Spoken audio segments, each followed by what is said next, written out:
village of St Mary Mead had always prided itself on its calm and predictable nature. The sprawling meadows, quiet streets, and gentle hills held an air of timelessness. But the usual peace was shattered one morning when a tragedy struck the small community, something so peculiar that it left everyone grasping for understanding.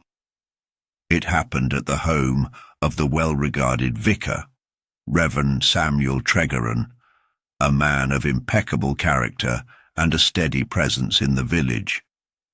His residence, a modest stone house with ivy creeping up the walls, was as familiar to the townsfolk as their own homes. It had been a quiet evening, nothing out of the ordinary, until the morning came. The housekeeper, Mrs. Hartley, arrived early that fateful day, as she always did, to prepare breakfast for the vicar. When she entered his study, the scene was nothing short of confounding. Reverend Tregeron sat slumped in his armchair, a book open in his lap, but there was no sign of struggle. His face was as calm as if he had simply drifted into a peaceful nap, save for one thing. His neck was twisted at an unnatural angle. The cause of death seemed obvious, a sudden and brutal attack, though no evidence of a weapon was found. A broken window and a faint trail of muddy footprints leading from the garden suggested an intruder had entered. But there was no sign of forced entry. The locked door of his study revealed yet another strange detail. The window, though broken, had been left wide open, the curtains billowing in the gentle morning breeze. The only oddity, though, was the peculiar note left on the desk, a single line written in an elegant hand, "The shadow beneath the staircase." It seemed nonsensical at first. No one could comprehend what it meant or why such an inscrutable message would be left behind. The vicar had no enemies, at least none that anyone could recall. His parishioners had always found him kind and devoted. The question lingered. Why was the vicar murdered? And why leave behind such an enigmatic clue? The police were quick to arrive, led by Inspector Sims, who had been a long-time acquaintance of Reverend Tregeron. He was thorough in his investigation, but the more he looked, the more confused he became. There was no sign of forced entry through the main doors. No blood, no weapon, no real evidence that pointed to a clear suspect. The broken window was odd, but it seemed as though someone had tried to make it look like a break-in. Still, the footprints were the most puzzling. Muddy prints, yes, but they led nowhere of interest. No one in the house had heard any sounds, or seen anyone leaving during the night. The inspector, though experienced, felt he was running in circles. That's when Miss Marple was called in. The villagers had seen her pass by many times, always a figure of quiet observation, sitting on her bench in the village square, knitting away, observing the ebb and flow of daily life. They all knew she had a sharp mind, even if her gentle demeanour often led others to underestimate her. But when Miss Marple entered the vicar's study, she noticed things others had missed. The fine dust that had settled on the broken window pane, the way the curtains fluttered, the odd placement of the chair beside the desk, and the faintest scent of lavender that clung to the air. "You see, Inspector," Miss Marple said, her voice soft but steady, "there's something about the nature of this crime that simply doesn't sit right." Sims glanced at her, bemused. "Do you mean to say it wasn't a simple murder?" "I don't believe it was simple at all," Miss Marple replied, her eyes narrowing as she examined the study. "But let's not be in such a hurry to draw conclusions. There is more here than meets the eye. The note, for one thing, was key. The shadow beneath the staircase. Miss Marple repeated to herself. A shadow is not something easily captured, but it is something that can be cast. The staircase in question was in the hall just outside the study, its dark oak steps stretching up to the second floor. The shadow cast by the staircase during the night would have been a constant presence, shifting with the movements of light. It occurred to Miss Marple that the position of the shadow was as important as its very nature. Sims gave her a skeptical look. "Are you saying that somehow the shadow is involved in this?" Miss Marple smiled faintly. "Perhaps. Or perhaps it is something else entirely." With a subtle nod, she turned her attention to the room itself, noting the placement of the furniture. The chair beside the desk had been turned in a way that suggested someone had been sitting there, perhaps pondering the contents of the room. The peculiar thing, though, was the lack of any personal effects on the desk, save for the note. No papers, no books or personal items of the vicar's. It was as though the room had been staged. She knelt by the chair, inspecting the floor. There, beneath the chair, was the faint outline of something heavy, an imprint in the dust, though it had been partially erased by someone's hasty cleaning. A book had been moved, and perhaps a drawer had been tampered with. It seemed that whoever had been in the room had not expected anyone to examine it so carefully. The timeline of events started to form in her mind.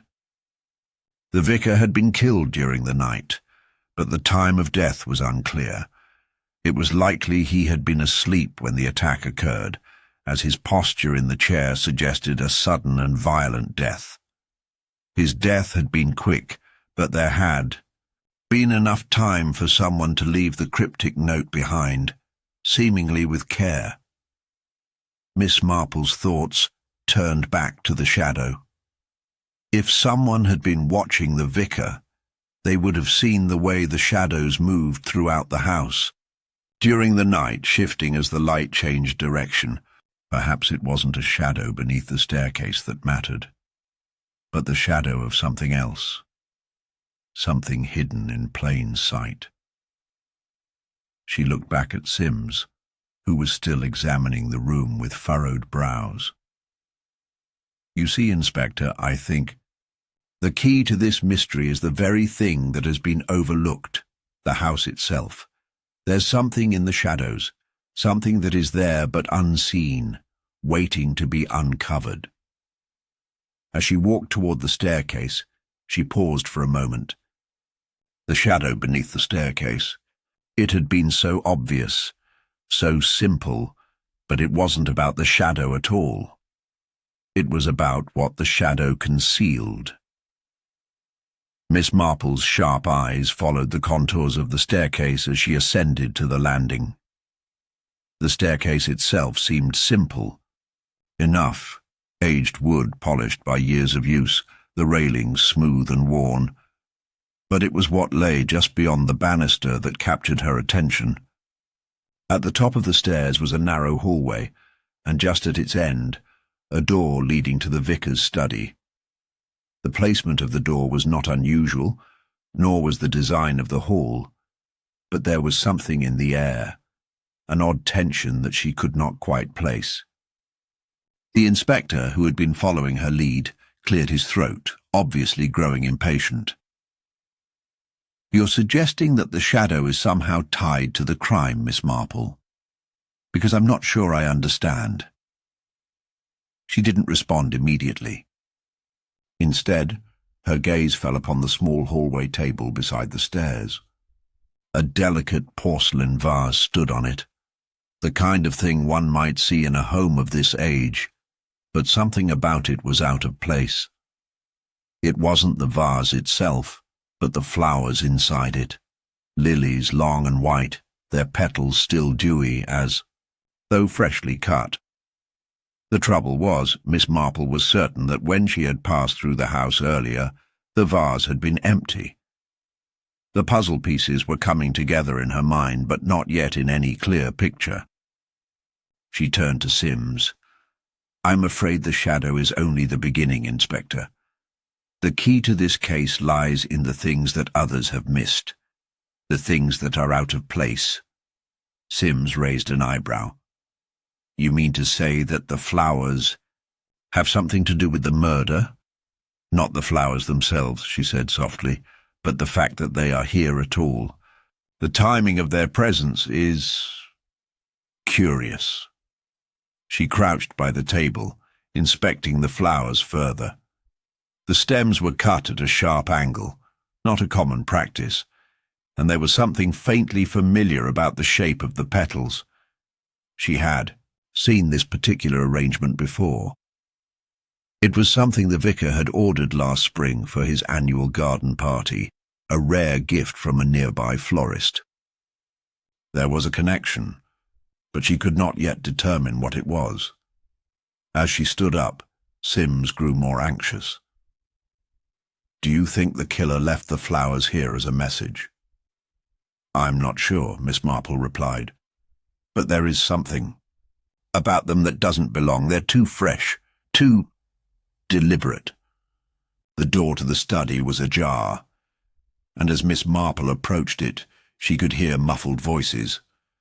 Mrs. Hartley, the housekeeper, was speaking with a constable in hushed tones. The woman's face was drawn, pale from the shock, but it was her reaction that caught Miss Marple's attention. Mrs. Hartley's hands were wringing together, and her eyes darted nervously from one corner of the room to the next, as if she couldn't bear to stay still. A cold shiver ran down Miss Marple's spine. It was subtle, but the woman was hiding something. "Inspector, I'd like to speak with Mrs. Hartley," Miss Marple said, turning her back on the study door. She didn't wait for Sims's response, knowing that the man was too focused on his investigation to notice the telltale signs of anxiety in the housekeeper's demeanour. She approached Mrs. Hartley with her usual quiet grace. "I understand this must be very difficult for you, Mrs. Hartley, but I need you to tell me something. When was the last time you saw the vicar?" The housekeeper's hands stilled for a moment, then began ringing again, almost as though they had a life of their own. "Last night, just before I retired for bed, I went to his study to check that everything was in order. He was reading as usual. I left him there. He seemed perfectly fine." Her voice cracked, but she quickly regained composure, her eyes darting nervously to the side. Miss Marple studied her carefully. "And you didn't notice anything unusual? No sounds, no strange occurrences?" Mrs. Hartley's lips trembled and she shook her head. "No, nothing at all. It was a quiet night. I couldn't have known. I couldn't have imagined." She trailed off, her gaze shifting to the floor. Miss Marple allowed a moment of silence to pass, letting the woman gather herself. The more she spoke, the more the inconsistencies in her story began to form. Mrs. Hartley's reactions seemed forced, too controlled, as if she were trying to maintain an appearance of composure. But her discomfort was clear, and her gaze kept returning to the spot near the doorframe, just out of sight. "Tell me, Mrs. Hartley," Miss Marple continued gently, "did you notice anything odd in the house? Anything at all?" The housekeeper hesitated, then shook her head, but Miss Marple was already on her way to the door, her mind already racing. She had seen the way Mrs. Hartley's eyes had flickered toward the same spot several times, a glance that suggested there was something hidden there, something the woman didn't want her to find. As she passed by the doorframe, Miss Marple paused, glancing at the edge of the hallway where the wood met the stone wall. There, barely visible in the shadowed corner, was a small, round object, partially hidden behind a chest of drawers. She bent down, almost casually, and reached for it, pulling it into the light. It was a small silver key, tarnished with age, and inconspicuously tucked away. It was the kind of key that seemed too trivial to be important, yet it was the only thing that didn't belong in this otherwise orderly room. No one had mentioned it, no one had thought to ask about it. Miss Marple's fingers tightened around the cool metal. She could feel its significance, though its true purpose remained unclear. What door had this key opened? Sims had noticed her movement and stepped over. "What have you found, Miss Marple?" She held up the key, her eyes narrowing. "I believe this belongs to the vicar's private study, Inspector, but no one had mentioned it before, had they?" Sims frowned, his brow furrowing, as he took the key from her, turning it over in his hands. "It certainly doesn't fit with any of the other locks in the house. I don't recall seeing it anywhere." Miss Marple's gaze remained fixed on the key. "I think it's time to take a closer look at the vicar's private papers. There may be more to this crime than we've realized." Sims nodded, though his expression was a mixture of confusion and frustration. "Then we need to open it. I'll have the locksmith here shortly." But Miss Marple was already stepping back, her mind beginning to piece together the faint whispers of a deeper, hidden truth. She had learned that the smallest details often held the key to unraveling a mystery, and she was certain that this key, so carelessly hidden, was going to unlock more than just a door. It was going to unlock the answers they were so desperately seeking. By the time the locksmith arrived, the atmosphere in the vicar's home had become heavy with anticipation. The house seemed eerily quiet, its usual calm replaced with a sense of unease. The faint clinking of tools against the lock was the only sound that broke the silence, though the tension in the air was palpable. Miss Marple stood off to the side, her hands clasped neatly in front of her, her gaze distant but sharp. She had already begun to piece together the fragmented stories she'd been told, but there was something unsettling about the way the house seemed to keep its secrets. As the locksmith worked, Sims moved restlessly around the room, still holding the key that Miss Marple had found.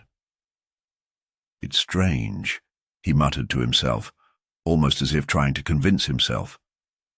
Why would the vicar have a private study? He was a man of the church, a man of the people. His life was an open book. This doesn't fit. Miss Marple remained silent, but her thoughts churned. There were so many contradictions in the stories she'd heard so far.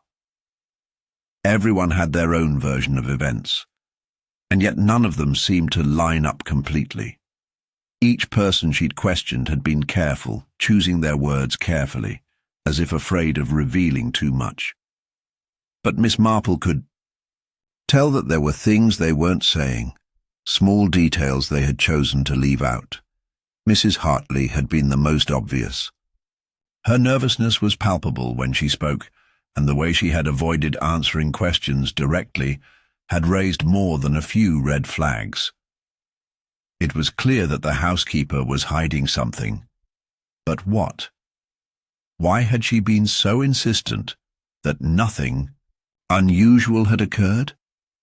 Was she trying to protect someone, or was she simply trying to cover her own tracks?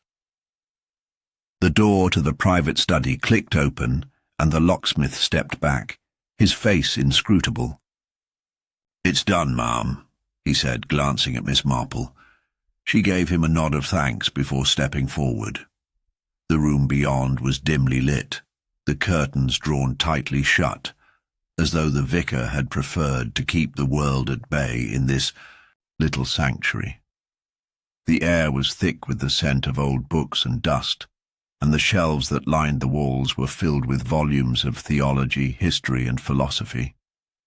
But there, amidst the heavy tomes, was something odd. A small desk, tucked away in the far corner, with papers scattered across it as if the vicar had been working late into the night. Sims stepped into the room, his eyes immediately drawn to The desk. "What do you think, Miss Marple?" he asked, his tone unsure. "I think we should take a closer look at these papers," she replied, moving slowly toward the desk, her eyes scanning the contents. She reached out and began sifting through the stack of papers, sermons, letters, and personal notes, all neatly organized, but something caught her attention at the bottom of the pile. It was a single envelope, yellowed with age, its seal intact. There was no name on it, just a simple, "To be read after my death." Sims stepped forward, his brow furrowing. "Do you think that's significant?" Miss Marple didn't answer immediately, instead carefully peeling the seal open. Inside, there was a single sheet of paper, written in the same elegant hand as the note that had been left at the crime scene. "I have made a mistake. It is too late now, but I hope this can serve as a warning. The truth is buried beneath the surface, and the only way to find it is to look at what has been hidden in plain sight." Miss Marple read the note twice before setting it down. "The vicar knew something," she murmured, her voice barely above a whisper. "But what was he hiding, and why?"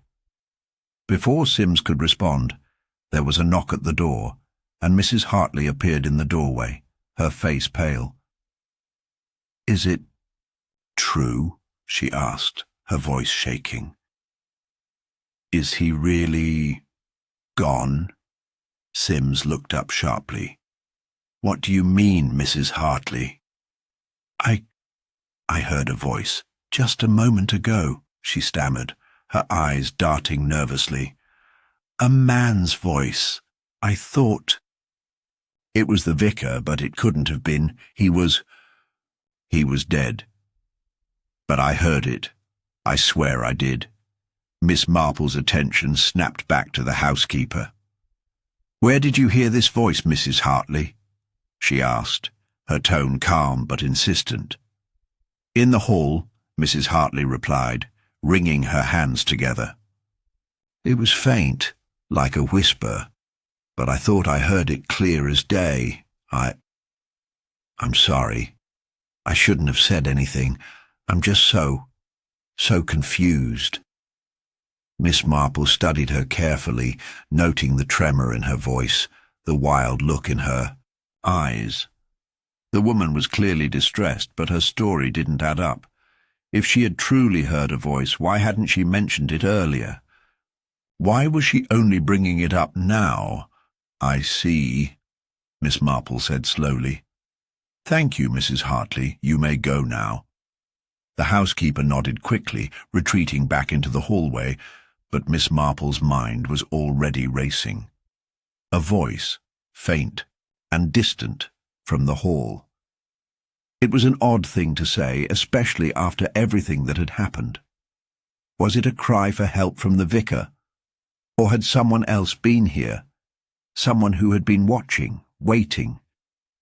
"I think it's time we spoke to the other members of the household," Miss Marple said, turning to Sims. "There's more to this story than meets the eye." The inspector agreed, and they quickly made their way to the sitting room, where the rest of the staff had gathered. There was James, the young man who served as the vicar's assistant, and Eliza, the seamstress who worked for Mrs. Hartley. Both looked uncomfortable as Miss Marple entered, their eyes avoiding hers as they sat stiffly on the couch. Miss Marple's gaze flicked from one to the other. "I understand this has been difficult, but I need you to be honest with me. What happened here last night?" James cleared his throat, shifting uncomfortably in his seat. "I don't know anything about it," he said quickly, his voice a little too high-pitched. "I was in my room all night. I heard nothing, saw nothing." Miss Marple studied him closely. He was too eager to speak. His words rushed, his eyes darting nervously. "And you, Eliza?" Miss Marple asked, turning her attention to the seamstress. Eliza hesitated, her fingers twitching in her lap. I don't know. I was working late, making some alterations for the vicar's vestments. I didn't hear anything either. But Miss Marple had already noted the subtle shift in Eliza's posture, the brief flicker of guilt that passed through her eyes before she could hide it. Both of them were hiding something. Miss Marple could feel it in the way they spoke, the way they reacted to the questions. She stood up slowly, her mind piecing together the fragments of truth that were scattered before her.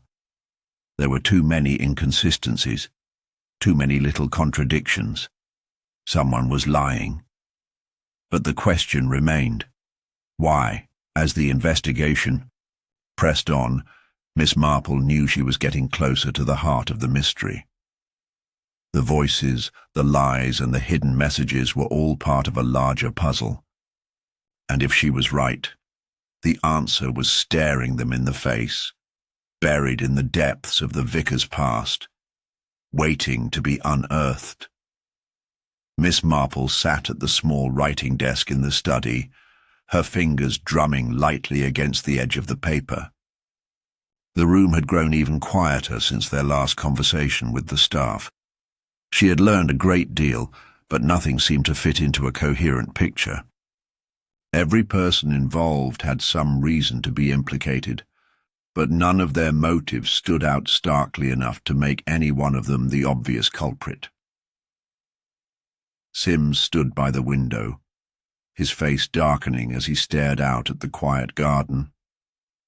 "There's something off about all of this, Miss Marple," he murmured, almost as though speaking to himself. The vicar was loved by everyone here. Everyone seemed to have an attachment to him. So why would anyone want to harm him? Miss Marple's gaze shifted from the papers to Sims, her expression unreadable. "A good question, Inspector. But you see, the more we look at the pieces, the more tangled they become. Every suspect has a reason, but no one has a clear motive. There's a web here, Inspector, and every one of them is caught in it, whether they realize it or not." She took a deep breath, sorting through the facts that had been laid out so far. Mrs. Hartley, the housekeeper, had been the first to offer her story, and yet Miss Marple couldn't ignore the subtle inconsistencies. The woman's early dismissal of any unusual sounds or events in the house stood in stark contrast to her later claim of hearing a man's voice. Why had she changed her story? It was possible she was lying, but Miss Marple didn't believe the woman was the killer, at least not directly. No, there was something deeper at play. Then there was James, the vicar's assistant. Too eager to avoid suspicion, he had practically stumbled over his own words. He had been alone in his room all night, or so he claimed. But Miss Marple couldn't help but wonder if he knew more than he was letting on. What had he been doing? And why had he been so quick to deny any knowledge of the events surrounding the vicar's death? He was hiding something, but was it out of fear, or was it part of a greater scheme? And Eliza, the seamstress, though quieter, had not escaped Miss Marple's scrutiny. Her brief moments of hesitation, the flicker of guilt that crossed her eyes, it suggested she, too, had a role in this tangled mystery. Her work late into the night, making alterations for the vicar's vestments, seemed too convenient in hindsight. What had she seen? Or perhaps more tellingly, what had she overheard? As Miss Marple pondered these possibilities, Sims turned back toward her, his face taut with frustration. "I don't understand, Miss Marple. It feels as though everyone has something to hide. I just can't make sense of it." Miss Marple's eyes narrowed thoughtfully. "It's all a matter of perspective, Inspector. The problem is that each person here has a reason to be involved, but none of their stories add up. That means one of them is lying, and that lie is key." She paused, her thoughts racing as she reviewed the puzzle in her mind. Let's look at their motives one by one, shall we? First, Mrs. Hartley. She was devoted to the vicar, that much is clear, but there's something in her actions that suggests she knows more than she's letting on. Her sudden change of heart about the voice she heard, it's as if she's been coached. Someone has influenced her. If we dig deeper into her relationship with the vicar, we might find a more personal reason for her involvement. A secret, perhaps. Sims listened intently, clearly eager for Miss Marple's next insight. She could see the wheels turning in, his mind as she spoke, but he wasn't yet able to grasp the full picture. Next, James, she continued. The assistant. He's young, impressionable, eager to please. I suspect that he had something to do with the vicar's personal life, perhaps even a secret. The vicar had a quiet, respected reputation, but everyone has their skeletons. Did James know of something the vicar wanted to keep hidden? Maybe he was protecting a secret, or maybe, just maybe, he felt threatened by something the vicar might have said or done. Sims frowned. That's a possibility, but it doesn't explain the murder. He doesn't strike me as the type to— No, Miss Marple interrupted gently.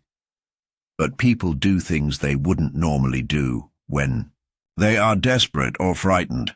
James may have been forced into a corner.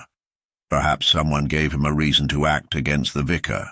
And what of Eliza? Sims asked, his gaze flicking toward the sitting room where the seamstress had been waiting. Could she have been involved? Miss Marple nodded slowly. Eliza's role is harder to decipher. She's not as obvious as the others. But her position in the house, the work she did, the long hours, placed her in close proximity to the vicar. It's possible she overheard something she shouldn't have. Perhaps she stumbled onto a conversation, a disagreement, something that made her fear for her own safety. It's possible that she, too, was protecting something or someone. Sims rubbed his temples in frustration. But none of this gives us a clear answer. Each of them has a motive, but none of them seem like the obvious choice for the murderer. Miss Marple smiled gently, her eyes sparkling with quiet confidence. Ah, Inspector, that's the beauty of it. Everyone here is a piece of the puzzle, and together they form the complete picture. We must find the connection between them, the one that ties them all to the vicar. There's a deeper reason why they are all so entangled in this web. Her mind was already racing as she considered one last possibility. If she were right, and if the vicar had been involved in something or someone that he had wanted to hide, the motive for murder could be far more complex than simple greed or revenge. There was something about the way each of the suspects responded to her questions, something about their nervousness, that suggested they had all been complicit in something far more dangerous than anyone had imagined. The key, she realized, was not just the relationships between the people in the house, but also the way they had all behaved after the crime. They were each connected to the vicar, but the true motive lay hidden in the actions they took after his death. Mrs. Hartley's suspicious change of story, James's hurried attempts to deflect suspicion, Eliza's moments of guilt, these were the signs of a cover-up. They knew something, and they were desperately trying to keep it from being uncovered. Miss Marple rose from the desk, her resolve hardening. Inspector, I believe we are getting closer. We've looked at each person's actions before the murder, but now we need to focus on what happened afterward. I think that's where the key to this mystery lies. Sims looked at her with renewed interest. You think they're trying to cover up something else? Something bigger? Miss Marple nodded, a small smile playing at her lips. Exactly. and I believe we are about to uncover exactly what that is. We must approach this carefully. One wrong move, and the whole web could unravel. But I'm certain we're on the right path now." As she turned to leave the study, Sims followed her, the weight of the investigation still heavy on his shoulders, but now with a clearer direction. Miss Marple was ready to untangle the maze of motives, and with each step she took, the truth seemed closer than ever. The investigation had begun to feel like it was nearing its end. At least that's what Sims thought. The discovery of a small but telling detail in one of the vicar's personal letters had sent the authorities into a frenzy. The letter, hidden deep within a pile of papers in the private study, contained a reference to an unnamed person, someone who had apparently been involved with the vicar in some unsavoury dealings. Miss Marple had read the letter in silence, the weight of the words settling heavily upon her. It was a breakthrough, but it felt incomplete, too tidy. The authorities had leaped at the opportunity. Within hours, they'd rounded up the usual suspects: James, the young assistant, who had been closest to the vicar and seemed to have the most to lose; Eliza, the seamstress, whose presence in the house had put her in close proximity to any secrets; and even Mrs. Hartley, whose sudden change of story had raised more than a few eyebrows. Sims had been eager to bring them in for questioning, his enthusiasm betraying the rush to close the case. But Miss Marple had hesitated. There was something about the way the evidence had fallen into place too neatly. The letter, a lone piece of correspondence, hinted at a personal connection between the vicar and an outsider, a possible motive for someone with a grudge to strike. Yet it felt like a thread that could easily snap if pulled too hard. Miss Marple had spent the hours following the discovery in quiet reflection, pacing the study, considering each possibility with the careful precision that had earned her a reputation for unraveling mysteries. She had heard the chatter of the other officers, their voices eager, almost too eager. It was all too easy to fall into the trap of believing a case was solved simply because the pieces seemed to fit. But that, Miss Marple knew, was the moment. When one had to be most careful, when things seemed too obvious, the truth was often lurking just beneath the surface, unseen. Sims had been the first to call her, his voice filled with excitement. "Miss Marple, we've got it. The letter. It connects everything. James has been arrested. He was the last person to see the vicar alive. He's clearly hiding something. The motive is right there in the letter, just like you said." "Is that so?" Miss Marple had replied, her tone calm, betraying none of her reservations. "And have you spoken to everyone involved? All of the household staff?" "We've questioned them thoroughly. There's no reason to suspect anyone else at this point. James confessed to seeing the vicar just before he died. He had motive, and now we have the evidence. This is it, Miss Marple. It's over." But Miss Marple hadn't been so quick to agree. She had visited the scene one last time, quietly taking in the surroundings, watching as the authorities went through their routine. They had already begun preparing for the official report, the words "case solved" already hanging in the air. She could almost hear the relief in their voices, as if they had been waiting for this moment of triumph. As Miss Marple stood in the garden watching the officers prepare their statements, she couldn't shake the nagging feeling that something was wrong. There were still pieces of the puzzle that didn't quite fit, details that didn't align with the theory they had been so eager to embrace. She walked slowly back to the house, her mind turning over the facts, trying to make sense of the mess of contradictions and half-truths. Sims had been confident, perhaps too confident. He had believed the case was closed the moment they had arrested James. But Miss Marple was not so easily swayed. The young assistant had confessed, yes, but something in his demeanour had been too resigned, as if he had been coerced into confessing, a confession that had come too easily. Miss Marple's instincts had never steered her wrong, and as she made her way to the sitting room where James was being held, she could see the uncertainty written across the boy's face. He had the look of someone who was terrified, someone who had been pushed into a corner with no way out. And, though he was undoubtedly hiding something, Miss Marple wasn't so sure that he was the murderer.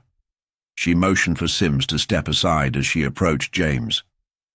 "Would you mind if I spoke with him alone, Inspector?" she asked gently. Sims hesitated but finally nodded. "Of course, Miss Marple. I'll be outside if you need me." As the door closed softly behind her, Miss Marple sat down in the chair opposite James. The young man looked up at her, his eyes wide with fear and confusion. His hands trembled slightly as he clutched the edge of his seat. But there was something else beneath the surface. Something that told her his fear was not just for himself. "You've been through a great deal, haven't you, James?" Miss Marple said softly, her voice calm and soothing. "But you know, don't you, that telling the truth is always the best choice? It will set you free." James swallowed hard, his throat dry. "I didn't do it, Miss Marple," he whispered, his voice barely audible. "I swear, I didn't do it." Miss Marple leaned forward slightly, her gaze steady but kind. "Then why confess, James? Why did you say that you saw the vicar just before his death? Why did you admit to being involved?" He shook his head, tears welling in his eyes. "Because they told me to. They said I had to, that it would be the only way to clear things up. They said if I didn't, I'd be the one to get blamed for everything." Miss Marple's brow furrowed as she processed his words. "Who told you this, James?" He hesitated, looking down at his hands. I can't say, but it wasn't me, Miss Marple. I didn't do it. I didn't kill him." Miss Marple sat back in her chair, her mind racing. James was clearly frightened, and yet his story matched none of the evidence.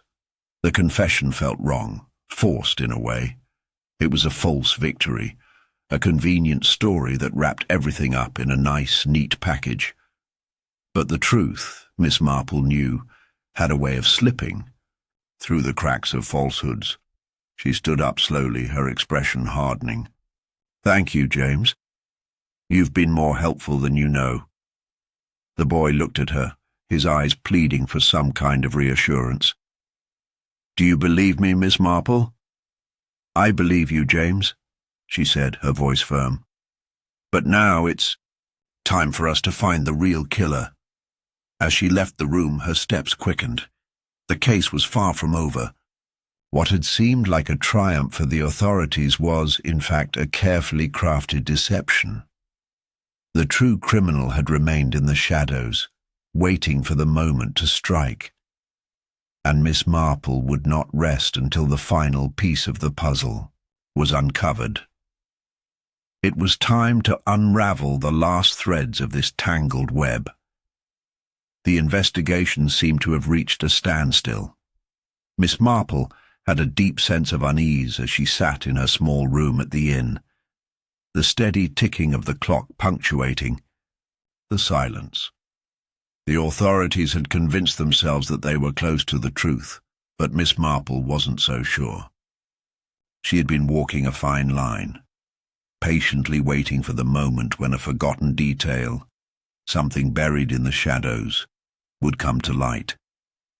There was always something from the past that lingered, hiding just out of sight, waiting to be uncovered. Her mind wandered back to the letter that had set the authorities into a frenzy, the one that had mentioned the vicar's unnamed associate, someone tied to his secret life. It had all felt too easy, too straightforward. And yet the moment she had heard the name mentioned, a name the authorities were now fixated on, it triggered a memory buried deep within her mind. The name wasn't new. No, it was one she had encountered before, long ago. It had been in a small town on the outskirts of the village, a place Miss Marple had visited many years ago during another case. She had been called in to investigate a rash of petty thefts, a series of incidents that seemed unrelated. But Miss Marple had noticed something. There had been a pattern to the thefts, a subtle connection between the missing items and a particular group of people. She had unraveled the truth, of course, revealing that the crimes had been committed by a group of people with ties to a larger, more dangerous organization. But it had been a name, just one name among the suspects, that had stuck in her memory. Edward Havisham. Havisham, the very name that now clung to the edges of the vicar's mysterious letter. Miss Marple sat up straighter, her heart beating a little faster. Could it be? Could the vicar have been involved with this man all along, even after all these years? It was an old case, but the connection was unmistakable. And if Havisham was truly tied to the vicar, then everything that had happened, the murder, the secrets, the lies, had roots in something long buried. A history of deceit and revenge that had been festering unseen for decades. Miss Marple's instincts told her that this was the key she had been searching for. She needed to speak to someone who knew Havisham, someone who could offer more insight into the man's past, his connections.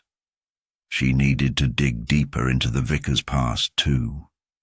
There was something in his life that had remained hidden for far too long, and now that darkness was threatening to resurface. She left her room, determination in her step, and made her way toward the local library. There, she hoped to find records that would shed light on the vicar's past associations, perhaps even the connection between Havisham and the vicar that she had been missing. She would need to tread carefully, though. The authorities had already begun to form their conclusions, and she didn't want to alert them too early. The librarian, an elderly woman who had worked in the village for many years, recognized Miss Marple immediately and greeted her warmly. "Ah, Miss Marple, always a pleasure to see you. What brings you here today?" "I'm in need of some records," Miss Marple said, her voice as soft and polite as ever. "Specifically, anything related to a man named Edward Havisham." The librarian paused, her expression momentarily clouding with a look of something like unease. "Havisham? That's an unusual request. I don't recall any recent mention of him in our archives, but there might be something in the older records. Let me see." Miss Marple watched as the librarian disappeared into a back room, leaving her alone in the quiet of the library. It was a familiar place for Miss Marple. She had spent many hours here over the years, sifting through old records, piecing together information that had been forgotten by most. She felt a sense of calm here, as though the past whispered to her through the dust-covered pages of history. After a few moments, the librarian returned, holding a thick folder in her hands. "I found something, Miss Marple. It's not much, but there are a few references to Havisham from years ago. Mostly it seems he was involved in a small legal dispute, nothing too serious. But there are a few names mentioned alongside his that might be of interest." Miss Marple took the folder and thanked the librarian, her fingers already flipping through the pages. The information was sparse, but it was enough to confirm her suspicions. Havisham had been involved in a bitter feud with several local families, including the vicar's family decades earlier. The details were vague, but the references to financial troubles, old debts, and broken promises painted a picture of a man who had a long history of holding grudges. One name stood out among the others, the vicar's brother, Charles. The vicar had never spoken of a brother, at least not to anyone she had spoken with, but the records made it clear that the two had been close at one time. Close enough, it seemed, for the vicar to be dragged into the mess of Havisham's affairs. The old debts, the unresolved disputes, it all pointed to something darker. Miss Marple sat back in her chair, her mind racing. This was the missing link, the forgotten detail that had eluded them all. The vicar's ties to Havisham weren't just a product of their time together in the present. They were a shadow from the past, a connection that had been hidden, perhaps even intentionally erased to keep the truth from emerging. She left the library, her thoughts as sharp as ever. The connection between Havisham and the vicar's family was undeniable now. But there was more to uncover. The murder, she realized, wasn't just about the vicar's death. It was about something far more profound. The vicar had been a part of something much larger, something that had been simmering beneath the surface for years, and the crime wasn't just a random act of violence. It was the culmination of decades of betrayal, jealousy, and retribution as Miss Marple made her way back to the inn. She felt the weight of the investigation settle on her shoulders.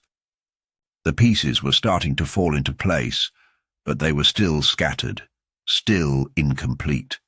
There were questions left unanswered, and the real motive was still just beyond reach. But now, she knew she was on the right path. The shadows of the past had surfaced, and the truth was closer than ever. It was time to confront the people who had been hiding their secrets all along. And this time, Miss Marple wouldn't stop until the final thread was pulled. Unraveling the mystery for good, Miss Marple sat in her room, the evening light fading behind the curtains as she pondered the tangled web she was weaving. The discovery of Havisham's ties to the vicar had deepened the mystery, but it also left her with more questions than answers. The old records, however illuminating, were still incomplete. It was as if the past had been carefully swept under a rug, leaving only the faintest of footprints behind. The case had reached a crucial point, and it was time to try something unconventional. Something that would expose the hidden truth without the suspects realizing it. She knew that the authorities would continue to focus their efforts on the most obvious suspect, James, the young assistant. His confession, though coerced, had left him in the spotlight, and Sims was determined to close the case as quickly as possible. But Miss Marple knew better. The true criminal was still in the shadows, lurking behind the careful facade of guilt that had been stitched together. The more she thought about it, the more she realized that there was something profoundly off about the way James had been treated. The young man had clearly been pushed into a corner, but there were others in the household who had been far more poised, far more composed during their questioning. If the murder were as simple as the authorities believed, why did some of the suspects seem so unnervingly calm? It was almost as if they were waiting for the inevitable conclusion to arrive. But in the meantime, they didn't feel threatened at all. She decided to test them, to test their reactions. Miss Marple knew that people often gave themselves away when they were least aware of it. They let slip a look, a nervous gesture, a slight change in tone. These were the signs that spoke the loudest. But Miss Marple also understood that subtlety was key. She needed to provoke a reaction without appearing. To do so, and for that, she would need to use a method that was both unassuming and cunning, a psychological trick that would expose the cracks in their carefully constructed deceptions. The first test would be simple. A conversation framed as an innocent discussion about the vicar's past. Miss Marple had already learned from her research that one of the suspects, Eliza, had known the vicar for many years, although the nature of their relationship was unclear. She had been quick to offer a story about the vicar's kindness, but Miss Marple wondered if there was more to it.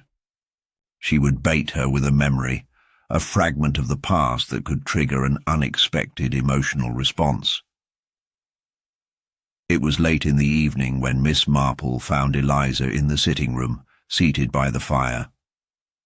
The woman was knitting absent-mindedly, her expression serene as though she were in her own world. Miss Marple approached her slowly, careful not to alarm her. "Eliza, may I have a word?" Miss Marple asked, her voice soft but inviting. Eliza looked up, her face lighting with a polite smile. "Of course, Miss Marple. What can I do for you?" "I was just thinking about the vicar," Miss Marple said, settling into the chair opposite Eliza. "He was such a kind man, wasn't he? So generous and thoughtful." Eliza nodded, her smile widening at the mention of the vicar. "Oh yes, Miss Marple. He was always so good to me. I owe him so much." "Really?"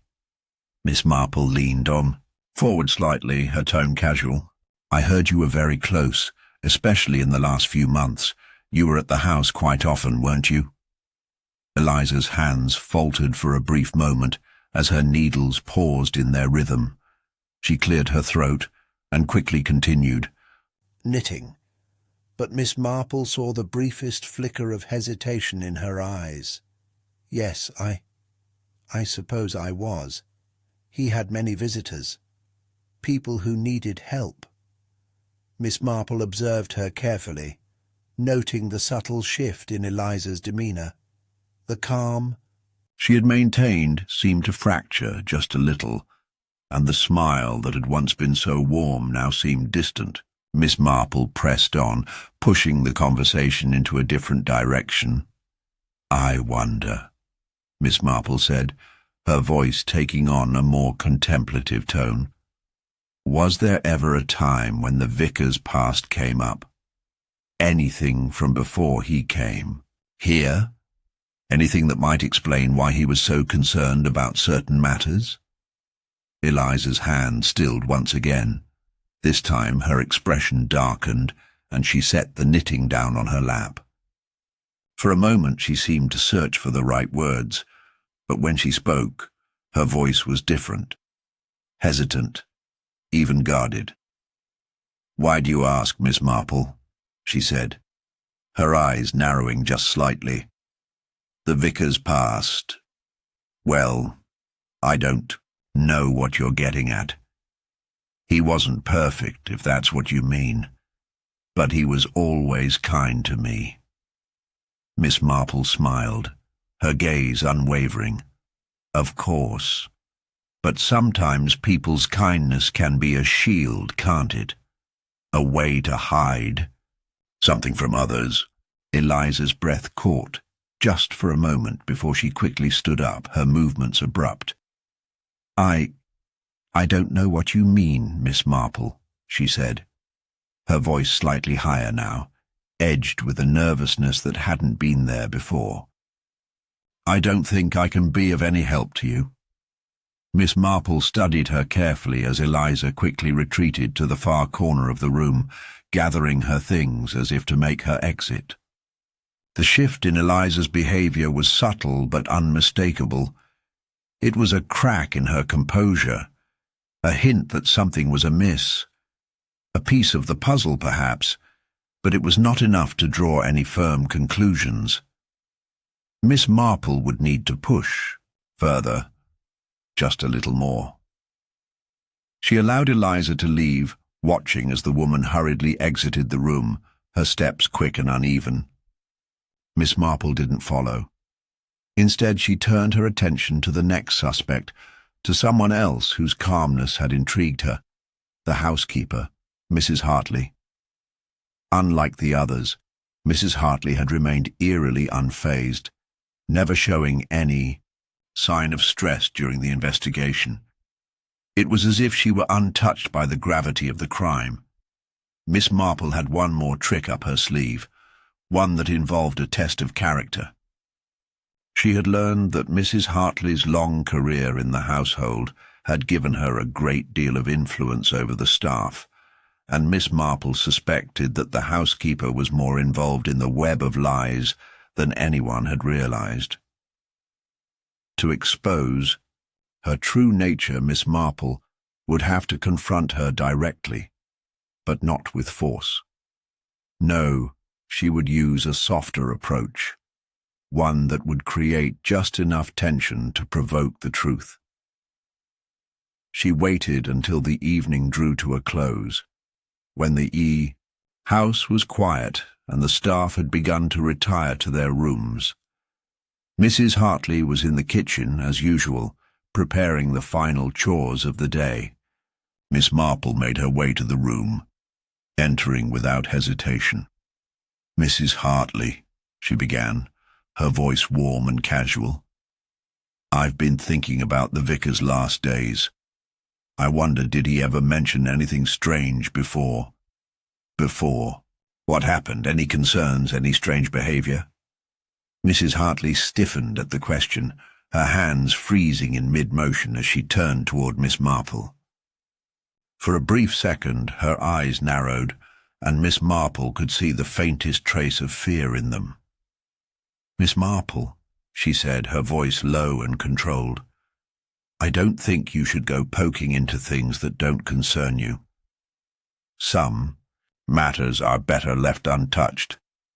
It was the way she said it, the vehemence in her voice, that gave her away.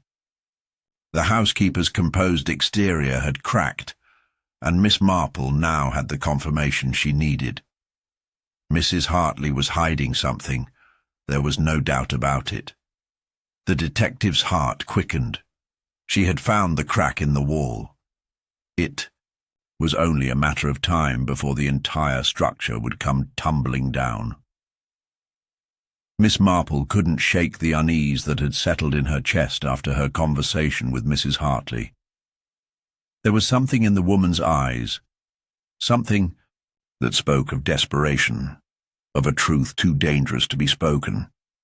But that truth was close now, closer than ever. Each day she drew nearer to understanding the full scope of the crime. Every piece of the puzzle was falling into place. And then, just as she thought she had the entire picture in focus, the ground beneath her feet seemed to shift, leaving her uncertain once more. It was early the next morning when the first sign of sabotage appeared. Miss Marple had returned to her room at the inn after a restless night, knowing she needed to gather more information before confronting the suspects. She had decided to re-examine the letters, the ones the vicar had written to his brother, Charles. The records she had unearthed hinted at a series of personal correspondences that might contain crucial clues about the vicar's relationships and his motives. If she could find even the slightest mention of Havisham, or of something related to the old debts that had once linked the families, she would have her smoking gun. But when she entered the small study area she had set up for herself at the inn, the folder containing the letters was gone. A cold, creeping sense of dread washed over her. She quickly checked the desk, the drawers, and the shelves, her fingers trembling with impatience. There was no mistake. The folder had been there the previous evening. She was certain of it. And now it was gone, as if someone had deliberately taken it, carefully removing all traces of it from the room. Miss Marple's mind raced as she considered the implications. Someone knew she was getting close, knew she was on the brink of uncovering something dangerous. But who? And why had they gone to such lengths to erase the evidence? She felt a sudden, overwhelming need to act quickly. If she didn't find the missing folder, it would set her back days, if not longer. The person responsible for this theft had to be one of the suspects, someone who was aware of the case's delicate trajectory. There was no time to waste. Her first instinct was to go straight to the authorities. But then she remembered the conversation with Chief Inspector Sims the day before. He had already begun to close the case, convinced that James was the perpetrator. If Miss Marple made a scene about the missing evidence now, she risked appearing as if she was simply trying to prolong the investigation. No, she would have to find a more discreet way to track down the thief. She carefully retraced her steps from the previous day, trying to remember if anyone had entered her room during the night. The inn was small, and the staff kept to a tight routine. It wasn't as if she had a large group of people to account for. There were only a few servants, young, seemingly trustworthy. But Miss Marple couldn't afford to dismiss any of them. Anyone could be involved in this conspiracy. It was the innkeeper, however, who might hold the key. Miss Marple had learned during her brief stay that he had been a long-time friend of the vicar, and though they had rarely spoken directly, he had always been polite and cordial when she had passed by. She needed to speak to him now to find out if anyone had been near her room the previous night, if anyone had seen something suspicious, something that might explain the disappearance of the letters. She made her way downstairs, the creaky wooden steps echoing in the otherwise silent inn. The innkeeper was behind the counter as usual, humming a quiet tune as he wiped down the polished surface. He looked up when she approached, offering her a warm smile. "Good morning, Miss Marple. Sleep well?" "Better than expected," she replied, her voice steady but with an underlying tension. "I've run into a small problem, though. I was hoping you could assist me." The innkeeper raised an eyebrow, his curiosity piqued. "Of course. What's the trouble?" "I was reviewing some important papers last night," Miss Marple began, trying to keep her tone casual. "But it appears they've gone missing. A folder with some letters belonging to the vicar." "Gone missing?"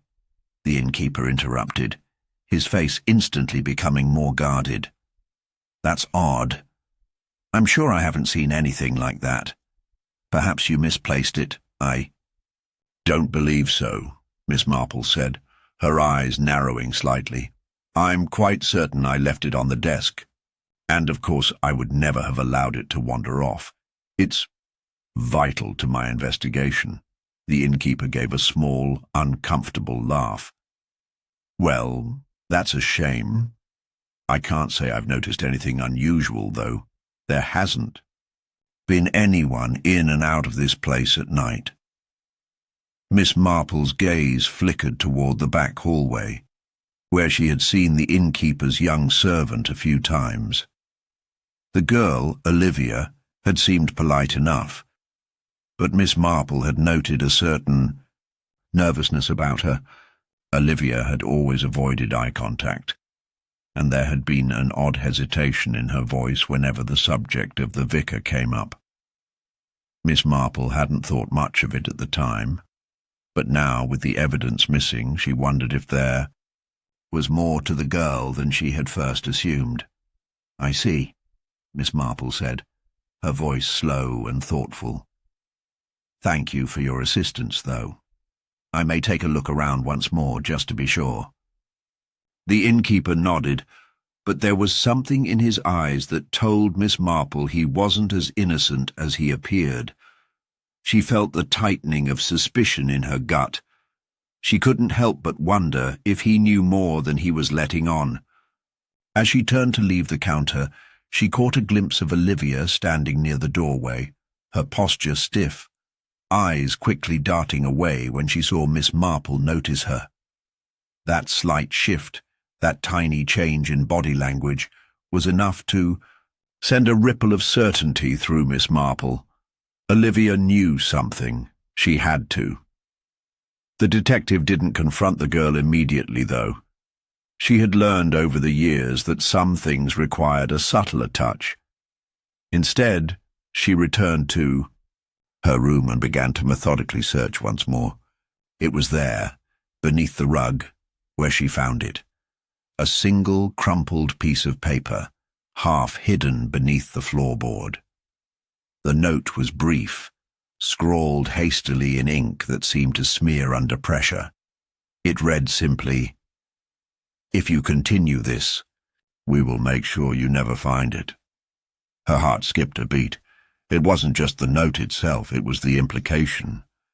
Whoever had taken the folder knew what she was searching for, and they weren't going to stop until they had buried it for good. With this new development, the stakes were higher than ever. Whoever was behind this, whether it was Olivia, the innkeeper, or someone else, was not just trying to hide the truth. They were willing to go to extreme lengths to stop her from uncovering it. Miss Marple was more certain than ever. The truth was out there, but it was being guarded by those with far more at stake than she had initially realized. And now, with the very evidence she needed gone, she was left to confront a new, more dangerous enemy. The morning after Miss Marple discovered the hidden note beneath the floorboard, the atmosphere at the inn felt heavy with foreboding. There was a sharp tension in the air, as if the very walls were holding their breath. Miss Marple had spent the entire night carefully considering her next move, her mind swirling with the implications of the stolen evidence. The note she had found, the ominous threat within it. Someone was watching her, and they had no intention of letting her uncover the truth. She had expected the morning to bring clarity. Instead, it brought confusion. The quiet knock at her door came unexpectedly just as Miss Marple was preparing to leave for the inn's small sitting room, where she intended to confront Olivia. She opened the door cautiously, expecting perhaps a message or a staff member with a request. Instead, standing before her, was Chief Inspector Sims, his face pale, his usual composure gone. "Miss Marple," he said, his voice strained. "We need to talk." There was no time for pleasantries. Miss Marple took one look at his expression and instantly recognized the urgency in his eyes. She stepped aside, allowing him into her room. "What's happened, Inspector?" Sims took a deep breath as if steadying himself before delivering the news. "There's been another death." Her heart skipped. "Another death?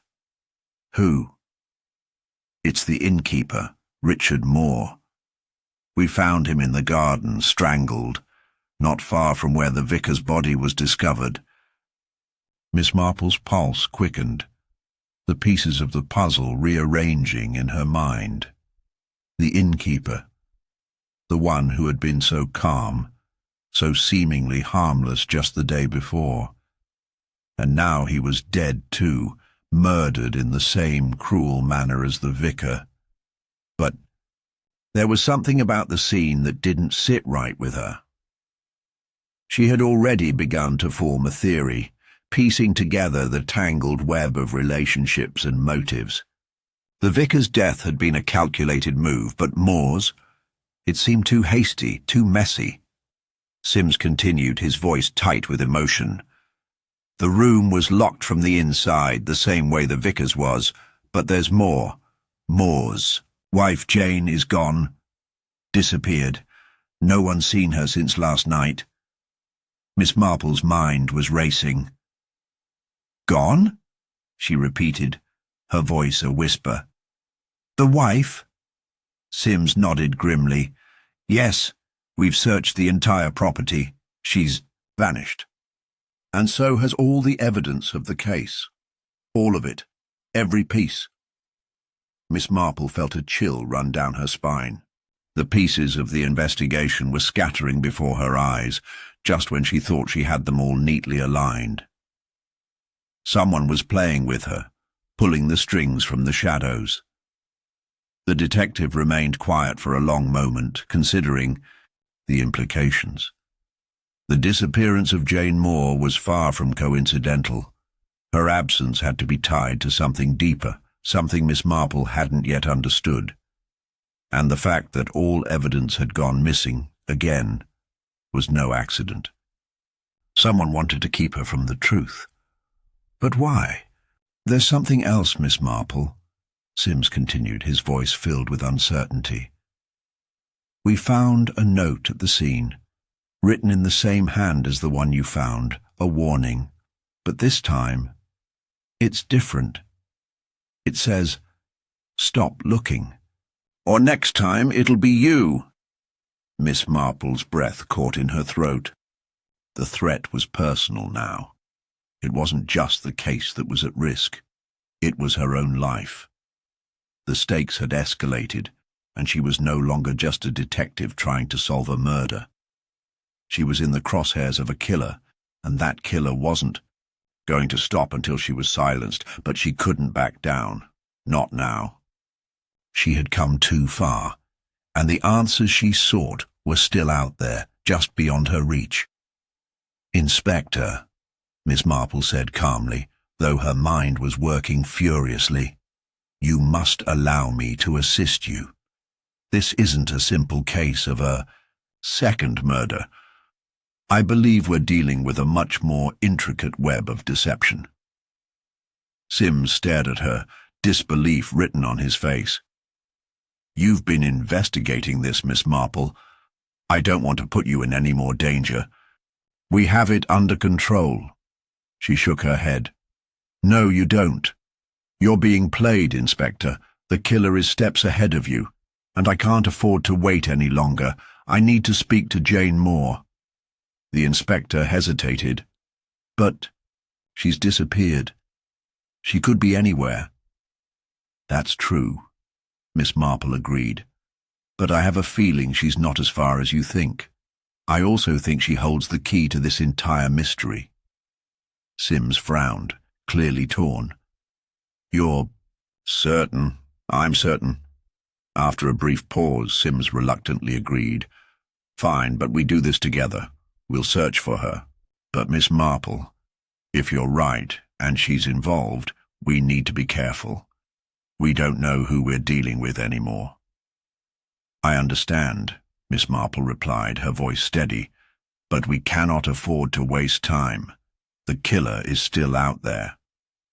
Sims nodded and led the way, though Miss Marple couldn't shake the growing sense of dread. If Jane Moore had been involved in her husband's murder, or had run off after being implicated, then everything she thought she knew about the case could be turned on its head. And the more time they wasted, the more dangerous the situation became. They arrived at the Moore household a short while later, an eerie quiet hanging over the place. There was no sign of a struggle, no indication that Jane had left in any hurry. Everything was as it should be, too perfect. Miss Marple's gaze lingered on the garden just outside the window. The flowers there had been trampled, a few of them flattened as if someone had hurriedly passed through. Her mind clicked into gear. She walked over to the door, hesitated for a brief moment, then stepped outside. It was then that she saw it, a hidden path in the garden, one that led down toward the back of the property. The trail was faint, barely noticeable at first glance, but Miss Marple's sharp eyes had picked up on it immediately. Someone had been here recently, and they had left in a hurry. With a quick nod to Sims, Miss Marple began to follow the trail, each step bringing her closer to a new revelation. The real question now was whether she could catch up to the killer, or if they would strike again before she had the chance. The path through the garden twisted and turned, curving sharply behind the house. Miss Marple's footsteps were careful and deliberate, though her heart beat a little faster with every passing moment. Sims was a few paces behind, his frustration palpable. They had followed the faint trail of disturbed earth for nearly half a mile, but there was no sign of Jane Moore or any clear direction to where the path might lead. The trail had suddenly disappeared into a dense thicket of brambles. "This is hopeless," Sims muttered, frustration edging his tone. She could be anywhere by now. Miss Marple, however, wasn't so quick to give up. She studied the area around them, her eyes darting over the landscape as though she were piecing together a puzzle in real time. Her gaze landed on a small shed off to the side, partly hidden by the overgrown foliage. It was the kind of structure that would have been easy to overlook, tucked away as it was behind the thick trees. The shed didn't look like much, but Miss Marple's sharp instincts told her that it was worth investigating. "Inspector," she said, her voice firm, "I believe we need to take a look over there." Sims followed her gaze and sighed. "You think she's in there?"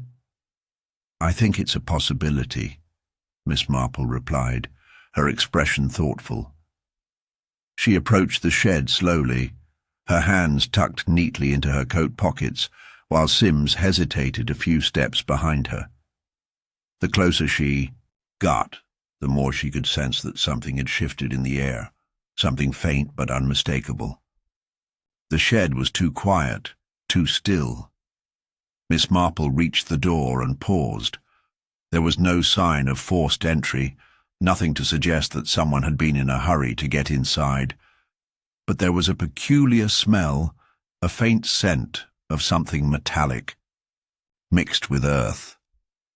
Her breath caught slightly as she turned the rusted handle.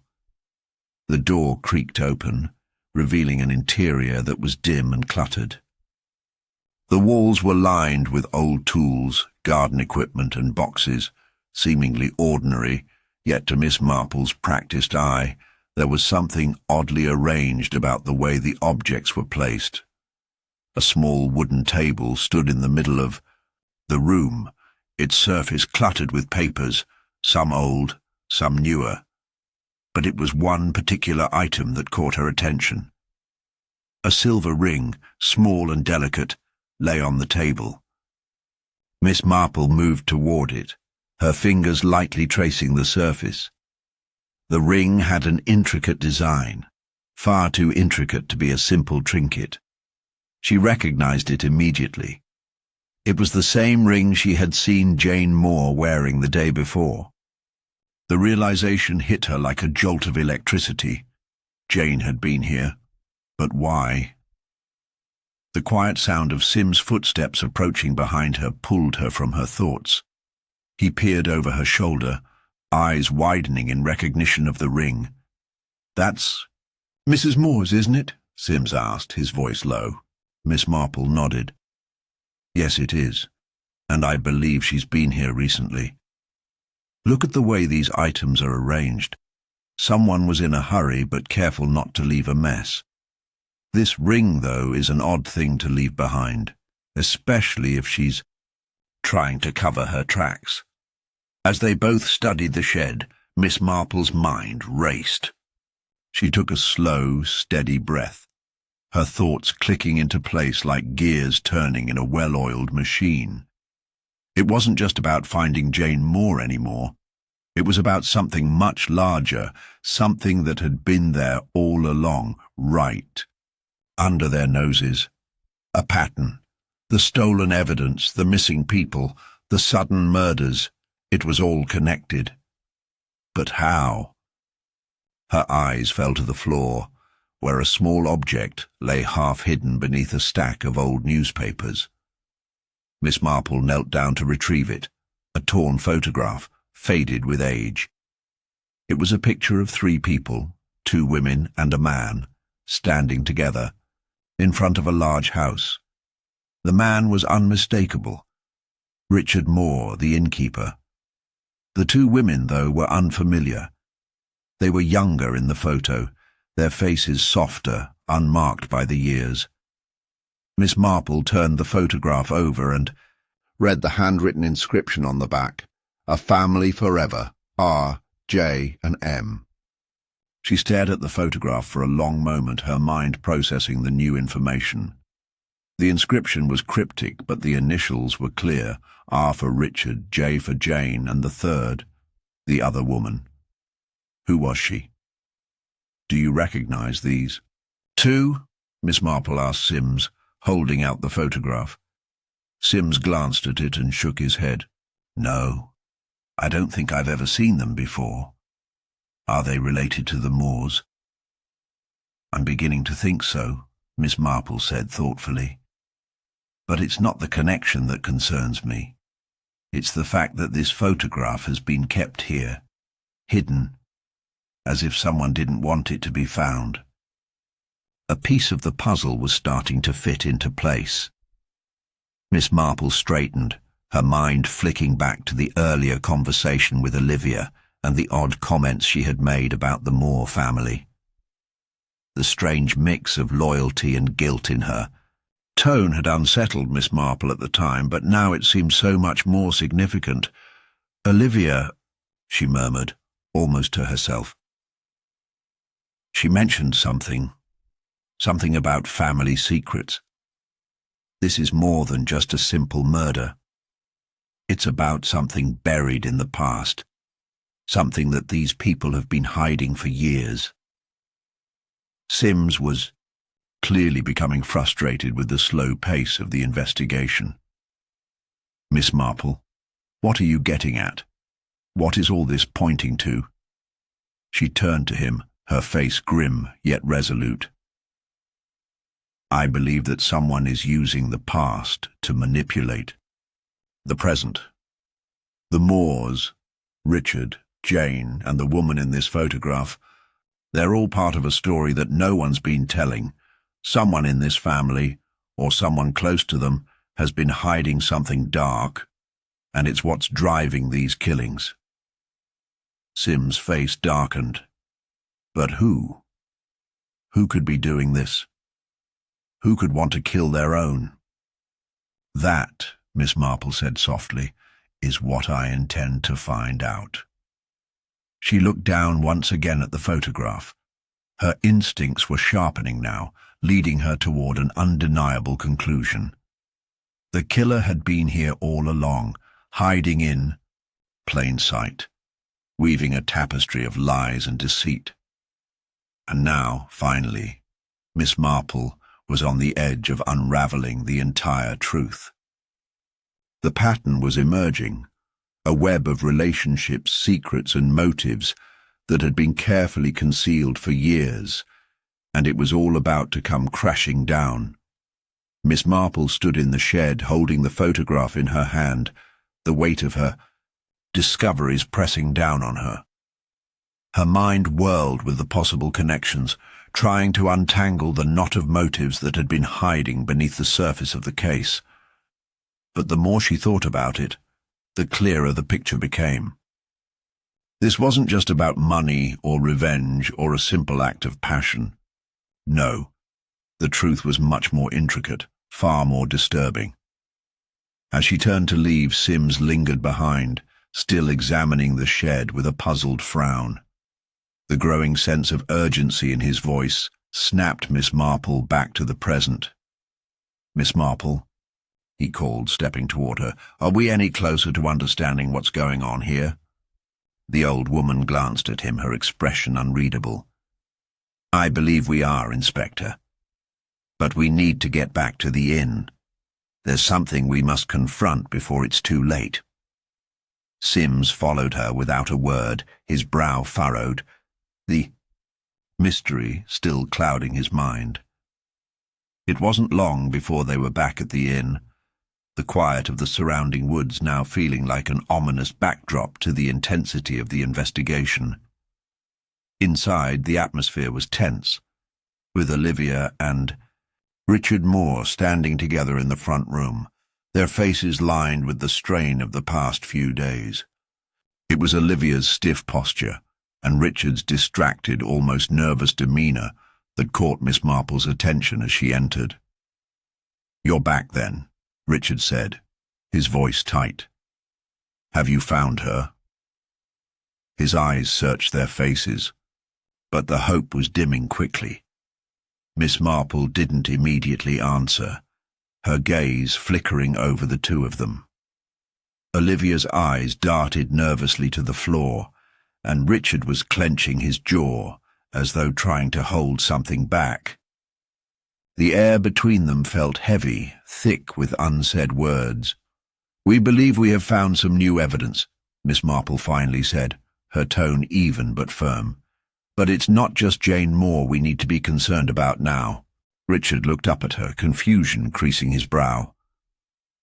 "What do you mean?" "Jane is the one we're looking for." Miss Marple shook her head slightly, her eyes narrowing. "There's more to this than just Jane, Richard. More than the money, more than your wife's disappearance. Something far darker is driving this." Olivia's eyes flicked up at Miss Marple then, and for the first time, Miss Marple saw something unmistakable. Guilt, hidden beneath a veneer of carefully controlled composure. The woman swallowed hard, almost imperceptibly. "Are you accusing us of something?" Olivia's voice trembled slightly, but she quickly recovered, her demeanour back to the cold, distant mask she had worn throughout the investigation. "No, Miss," Marple replied, her voice soft but deliberate. "But I do believe you know more than you've let on. The question is, what are you hiding?" Richard was growing increasingly restless, shifting from foot to foot as he ran a hand through his hair. He spoke again, his words a little too fast, too defensive. "We've told you everything we know, Miss Marple. What more do you want from us?" Olivia's eyes darted away from his, as if there was something unspoken between them. Miss Marple observed the exchange closely, understanding the tension between them now. Something had cracked, something that had been hidden beneath the surface of their carefully maintained facade. Miss Marple's gaze landed on Olivia's hands, which were nervously twisting a piece of cloth in her lap. There was more to her reaction than simple anxiety. Sims, still hovering behind Miss Marple, finally stepped forward. "If you know something about Jane, or about the recent murders, now is the time to tell us." Olivia looked up, her face pale. It was as though the weight of her own thoughts had come crashing down on her, and the carefully constructed barriers that had held her together were beginning to break. I didn't mean for any of this to happen," Olivia said, her voice shaking as she stood up from her seat. "I didn't want anyone to get hurt. I didn't know it would go this far." Richard's eyes widened at her words, disbelief flickering across his features. "Olivia, what are you saying?" Miss Marple didn't need Olivia's answer. She already understood. The pieces had fallen into place with chilling clarity. The motive wasn't revenge or money. It was a deep, buried fear. Olivia, like many people, had been afraid of losing everything. But there was more to it than just fear of poverty or status. This was about a twisted need to control, to protect what she thought was hers at all costs. Miss Marple turned to face Richard, her gaze piercing. "You never told us about the other woman in the photograph, Richard. The third woman. The one who had been so close to your family. What happened to her?" Richard's face went pale. The room seemed to freeze in that moment. Every second stretched thin with the tension hanging in the air. His lips parted, but no words came out. Olivia's breathing became shallow, her hand clenched tightly in her lap. "I'm sorry," Olivia whispered, barely audible. I never wanted you to find out. But the truth is—" She paused, then let out a shaky breath. "The third woman in that photograph was my sister." "My twin. And she died when we were young. But her death wasn't an accident. Richard killed her." The confession hung in the air like a death sentence. Richard looked at Olivia with horror in his eyes, and Miss Marple could see the truth in the way he flinched. It wasn't just a story of accidental death. It was a story of manipulation and concealed guilt, of lies spun over decades to protect something so horrifying that it had stayed buried for years. Richard took a step forward, his face twisted in anguish. "I didn't mean to—" "No." Olivia cut him off, her voice cold, her eyes sharp. "You meant to. You did it to protect yourself, to keep me, to keep everything from falling apart. But it's all coming apart now, isn't it?" Sims was still standing, his face a mix of disbelief and fury. "What do you mean by that, Olivia?" "I mean," she said, her voice growing more confident, "that when Jane started asking questions about our family's past, about who my sister really was, I knew it was only a matter of time before someone else found out the truth, so I did what I had to do." The true motive had finally come to light. It was a combination of guilt, fear, and an obsessive need to protect a carefully constructed illusion of the perfect family. Richard's need to bury the truth, to silence the questions, had driven him to murder once before. And now, Olivia, feeling the threat of exposure, had acted just as ruthlessly, orchestrating Jane's disappearance to cover up their shared secret. The room was silent for a long moment, the weight of the confession settling over them like a heavy fog. There was no more pretending, no more evading the truth. The motives were clear now. The tangled mess of fear, power, and deep-seated guilt had led them all here. Miss Marple met Sims's gaze, and she knew that the end was in sight. But before she could speak, the front door swung open. A figure stood in the doorway, and for a moment everyone froze, their breaths held tight in their chests. The figure in the doorway was not someone Miss Marple had expected to see. A tall man, his face familiar from the newspapers but not from the case, stood in the threshold, his eyes locked with Miss Marple's, and for a split second, time seemed to freeze. He was pale, shaken, and his hands trembled ever so slightly as he held a briefcase in one hand. He was the last person anyone could have anticipated, Gerald Weston, the family lawyer. For a moment, the room was deathly quiet. The tension hung thick in the air, a suffocating presence that weighed on everyone present. Miss Marple could feel it, the collective breath held by Olivia, Richard, Sims, and herself. Weston, too, seemed to sense the change in the room, the silent acknowledgement that everything had been brought to the precipice of revelation. He took a hesitant step inside and then another, his gaze flickering nervously between them all. But he didn't speak immediately. Miss Marple was the first to break the silence, her voice calm but firm. "What are you doing here, Mr. Weston?" Weston swallowed hard, visibly caught off guard by her directness, but his resolve quickly returned. I've come to explain. I owe you all an explanation." Richard stiffened at his words, his gaze shifting from Weston to Olivia and then back to Miss Marple. It was clear to him that this was not a visit of simple courtesy. No, there was something much darker going on, something that linked Weston to all that had happened. Miss Marple stepped forward, the intensity in her eyes never wavering. "I don't think you need to explain yourself, Mr. Weston. I think I already know."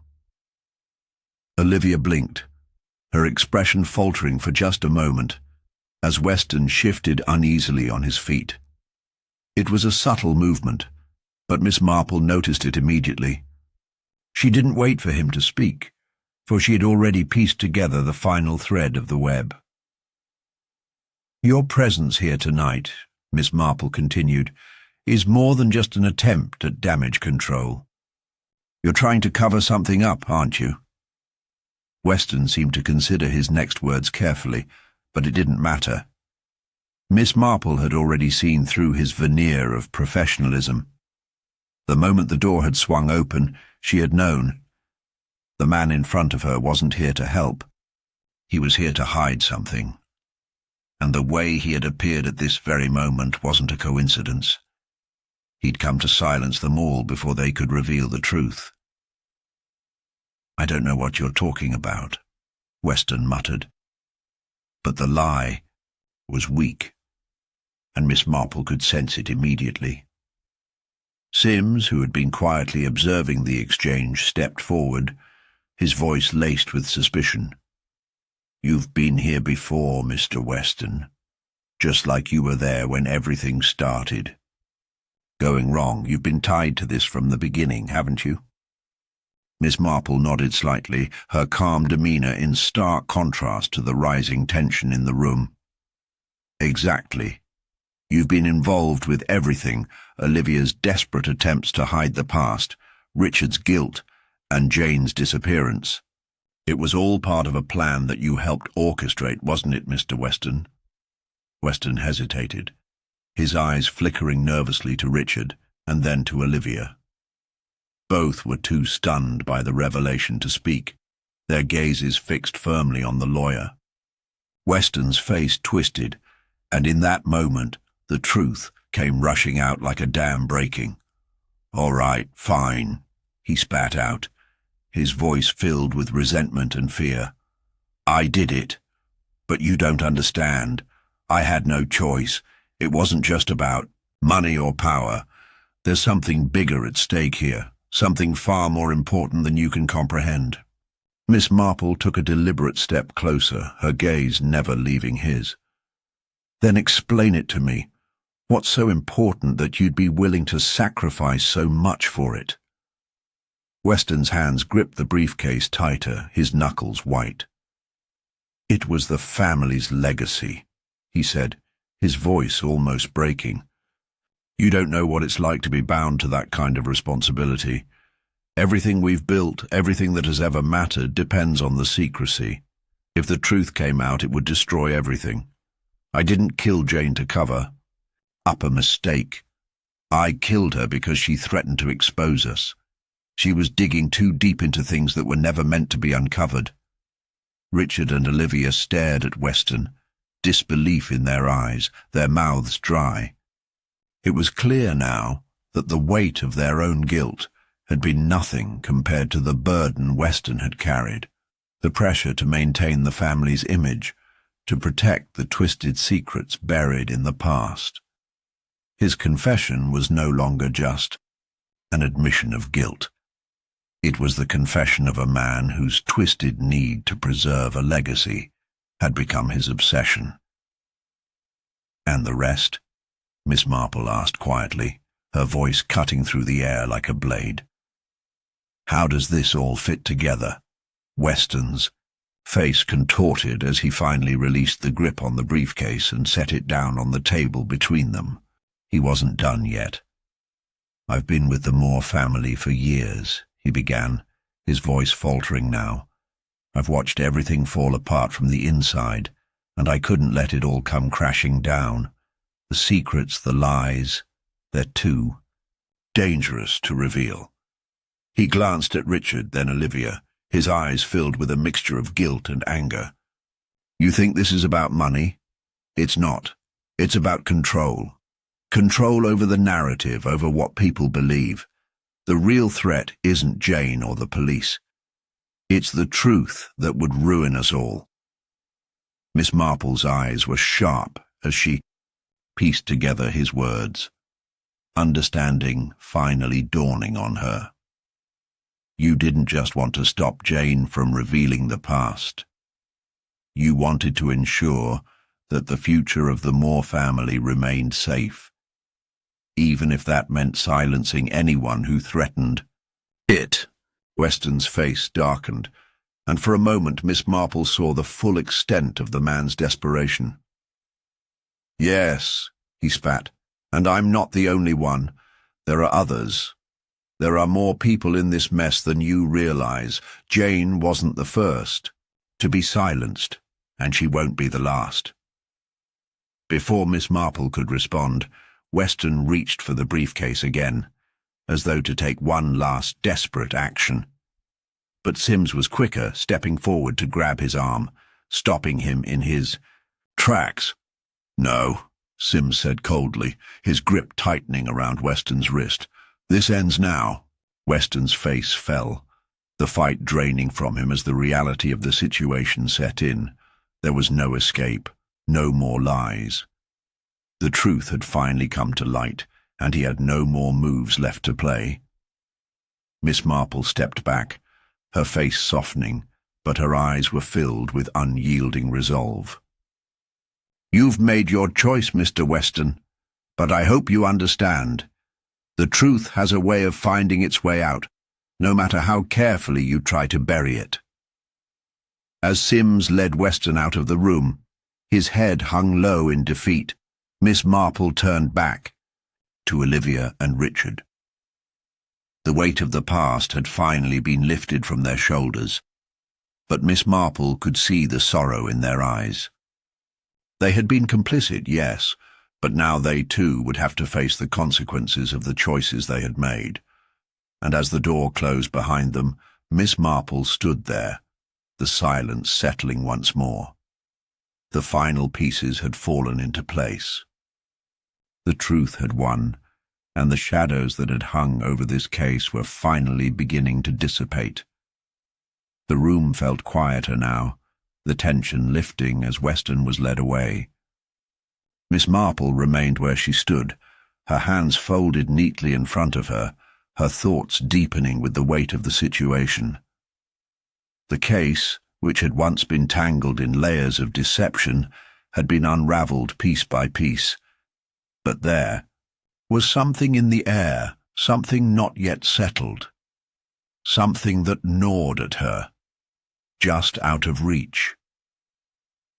Richard and Olivia exchanged a long look. There was an air of finality in the room now. It was over, or so they thought. The truth about Weston had come out, and with it a sense of relief. The mysterious, shadowy figure behind Jane's murder was caught, the motives laid bare. But then, just as Miss Marple was about to take a step toward the door, a small, sharp sound broke the stillness. A sound too quiet to be a footstep, yet loud enough to catch her attention.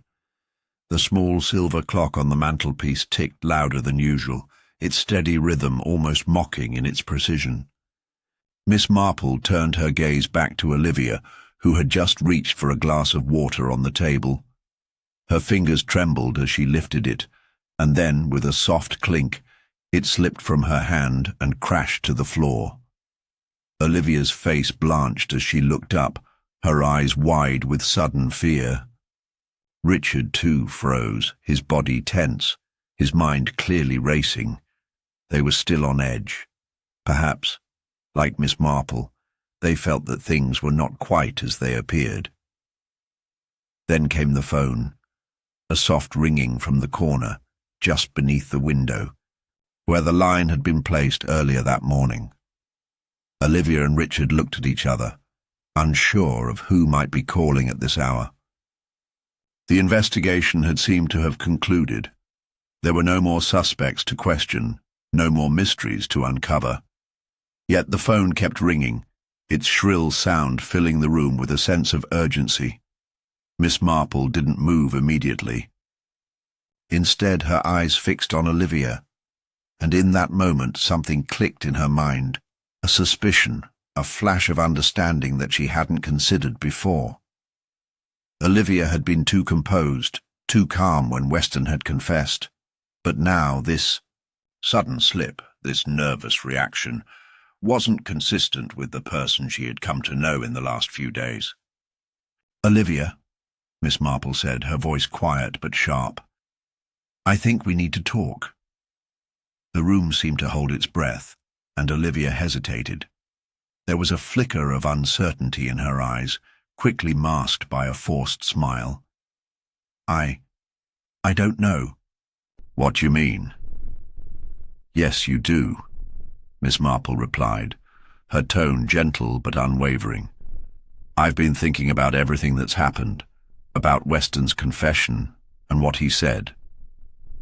Richard moved slightly, his gaze flicking between Olivia and Miss Marple. He could sense it too, the slight shift in the room, the change in the air. Something wasn't adding up. Miss Marple's eyes didn't leave Olivia's. "You were too calm, Olivia, too composed when Weston spoke of the legacy, the need to silence Jane. That didn't rattle you as it should have." Olivia's eyes narrowed, but there was a crack in her facade now. Her breath came a little quicker, the mask slipping for just a second. Miss Marple took another step forward. "You knew," Miss Marple continued, her voice steady. "You knew what Weston was capable of. You knew why Jane had to be silenced because you were part of it. You weren't just a victim, Olivia. You were an accomplice." Richard's face twisted in disbelief. "Olivia, is this true?" he asked, his voice hoarse. Olivia stood frozen for a moment, as if grappling with a decision she hadn't wanted to make, and then, at last, her shoulders slumped. The perfect image of the frightened widow crumbled before them. She looked at Miss Marple, her eyes hollow with regret. "You're right," she whispered, voice trembling. "I was involved, but I didn't want it to go this far. I never thought Weston would actually go through with it." The revelation hung in the air, the pieces falling into place. Olivia had been far more than a bystander, and her calm demeanour had been an attempt to distance herself from the horrific truth. It wasn't Weston alone who had been orchestrating this scheme. It was Olivia too, the one who stood to gain the most. The family legacy, the power, the money, it had all been hers to lose, and Jane's investigation had threatened it all. "I was desperate," Olivia continued, her voice cracking as the weight of her guilt bore down on her. "Weston promised me he would handle it. He said he could keep everything under control. But I didn't think Jane would keep digging. She was so close. She would have exposed everything, the truth about the family, the secret deals, the lies." Richard's hands clenched into fists. "So you were part of this all along? You knew about Jane's murder?" Olivia nodded slowly, tears welling in her eyes, but the remorse in her face was not enough to absolve the severity of what had been done. Miss Marple's gaze softened, but there was no sympathy in it. "But the story doesn't end there, does it, Olivia? Weston was just the tool. The real mastermind, the true architect of this plan, was always you." As if in response to her words, the phone rang again, louder now, more insistent. Olivia's hand shot out to grab it, but before she could reach it, Miss Marple gestured for her to stop. "Don't answer it," Miss Marple said sharply. "It's too late. The truth is out now. The game is over." Olivia's face went pale. I can't go back. I can't undo what's been done." But Miss Marple was already moving toward the door, her calm steps betraying the storm inside. "No, Olivia, but you will face the consequences." As the door clicked shut behind them, Miss Marple allowed herself a brief sigh of relief.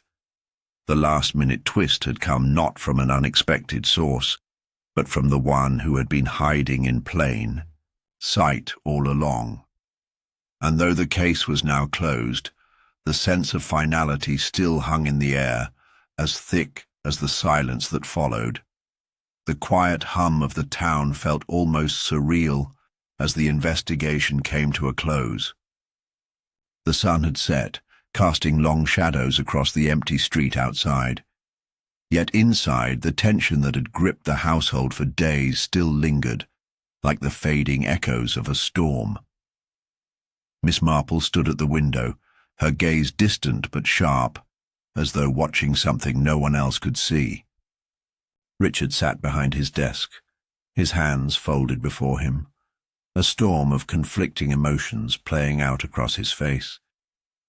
He had been through so much, yet the weight of the truth seemed to leave him no lighter. Olivia, too, seemed distant now, her once graceful demeanour broken and hollow. The illusion of innocence was gone, replaced with the harsh reality of her actions.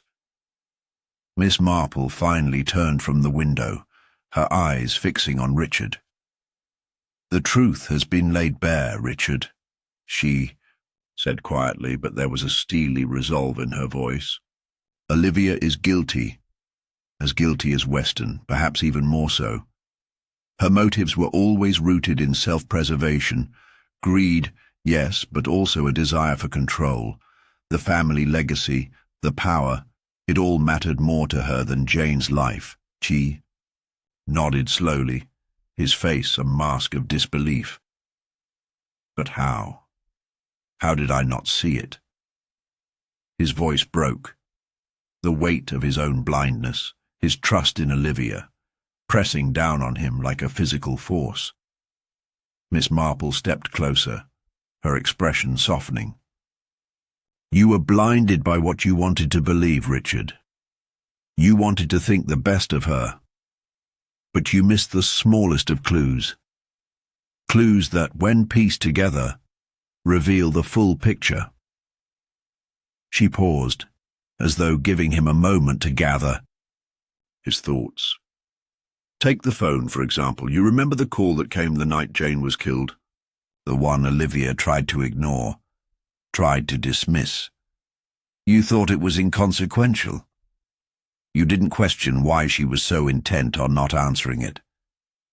But that phone call was the key to understanding Olivia's role in all of this. It was her final communication with Weston, telling him to finish what he had started. Richard's eyes widened as the pieces began to fall into place. "I never thought to look at the call logs," he muttered, his voice distant. "I was so focused on Weston, on the idea that he was the mastermind. But Olivia, she was the one pulling the strings." "Exactly," Miss Marple continued. "Weston was the tool. The man used to execute the plan, but it was Olivia who orchestrated it all. She had everything to gain. Weston, for all his anger and bitterness, was only the means to an end for her." The silence in the room was thick with the weight of the truth. Richard's mind raced, trying to comprehend how he had missed it all, how Olivia had deceived him so completely. But if it's all true, then why did she confess now? Why let it all come out? "Perhaps," Miss Marple said thoughtfully, "she thought it was too late to turn back. Or perhaps she believed that once Weston was caught, she would be safe. But there's something else, isn't there, Richard? The fact that she confessed. I don't think she did it out of guilt. No, I think she was simply resigned to what she believed was her fate." The words hung in the air between them. Richard's gaze fell to the floor, the weight of what Miss Marple had just said settling on him. Olivia had been resigned. Not repentant, not sorry, but resigned. Do you think she'll get away with it? He asked quietly, almost to himself. Miss Marple met his gaze with a piercing look. I'm afraid the law may not be as swift as we'd like. The truth has been uncovered, but justice, well, it's not always as straightforward as we would hope. There was a long pause as the implications of her words sank in. Olivia, despite everything, was still a member of the family, still tied to the legacy Richard held so dear. And while her actions had been revealed to him, to the authorities would it be enough? Just as the thought passed through Richard's mind, the door opened, and the sound of footsteps broke the stillness. Olivia stepped into the room, her face pale, her eyes hollow. She hadn't been gone long, just enough time for the authorities to finish the paperwork and for the last few details to fall into place. I suppose you're both waiting for the verdict, Olivia said, her voice flat. She didn't seem to be speaking to anyone in particular, but more as though she were talking to herself. Miss Marple took a slow breath. We are, she said. Her tone, even but underneath it, was a quiet resolve. But I suspect that no matter the outcome, the truth will always find its way to the surface. Olivia's lips twitched in what might have been a smile, though it was hard to say for sure. Truth, she murmured. It's a funny thing, isn't it? People think they want it, but once it's out, once it's set free, it can be a far more dangerous thing than anyone could imagine. Richard stood abruptly, the words striking him like a blow. You think this is over? You think you can walk away from this? I never said that, Olivia replied coldly, meeting his eyes. But justice, it's a fickle thing, Richard. You know that better than anyone. She glanced briefly at Miss Marple before turning away. We all have our secrets, don't we? As she left the room, her figure disappearing into the shadows of the hallway, Richard sank back into his chair, his mind racing once again. The truth had been exposed, but the final chapter wasn't as clear-cut as it had seemed. Do you think she'll escape? Richard asked, his voice tight. Miss Marple stood by the window once more, her eyes scanning the horizon, as though searching for something far beyond the confines of the room. Olivia will face her reckoning, Richard, but whether it's in this world or the next, I cannot say. And with that, Miss Marple fell silent, the last threads of the investigation falling into place. The case had been solved, but as always, the aftermath remained. Some truths, it seemed, were destined to remain elusive, buried beneath the surface, waiting for the right moment to be revealed. Justice in all its forms had been served, perhaps not in the way they had expected, but served nonetheless, as for Olivia, she had already begun the next chapter of her story, her secret still intact, her fate hanging in the balance. The case was closed. The authorities had filed their reports, the family had begun to process the shock, and Olivia's fate was now in the hands of the law. Miss Marple, ever the observer, watched from the sidelines as the last of the visitors trickled out of the house. Richard, though visibly exhausted, seemed calmer now that everything had been laid out in the open. He had not wanted to accept it, his mind still struggling to reconcile his years of blind loyalty to Olivia with the undeniable truth that had been revealed, and yet as the clock ticked away, the world seemed to slip back into its familiar rhythms. Life, though marred by tragedy, moved on. Miss Marple stood in the garden, her gaze fixed on the distant horizon, where the last vestiges of sunlight were slipping away. She took a slow, measured breath, savouring the cool air and the quiet solitude that had settled in the wake of the storm. But there was something gnawing at her, a faint sensation at the back of her mind, a nagging feeling that perhaps there was still something more to this case, something she hadn't quite unraveled yet. She turned, her eyes catching Richard standing by the window. He was looking out, but his expression was far from peaceful. There was a restlessness about him now, a wariness that hadn't been there before. Miss Marple studied him carefully, noting the subtle unease that had taken root in him. He had no more answers than she did, yet something told her that the story had not quite reached its end. "Miss Marple," Richard called softly, his voice barely above a whisper. He stepped outside, the door creaking behind him as he joined her, by the garden path. "There's something you haven't told me, isn't there?" Her eyes flickered to his, and she saw the tension in his face, the lingering uncertainty.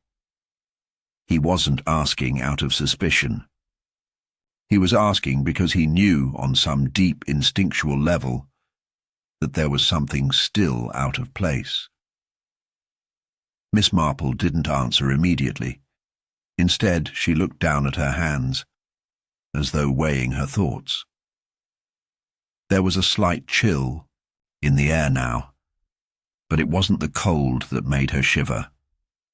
It was something deeper, a realization that had been unfolding in the quiet corners of her mind. "I think," she began slowly, "there's something you've missed, Richard. Something we all have missed." He frowned, stepping closer. "What do you mean?" "The case, it's solved, isn't it?" Olivia confessed. "Weston was the accomplice. We have all the evidence we need. What more could there be?" Miss Marple's gaze shifted to the garden gate, where the shadows seemed to stretch just a little too long. "It's not about the case, Richard. It's about the questions that are left behind."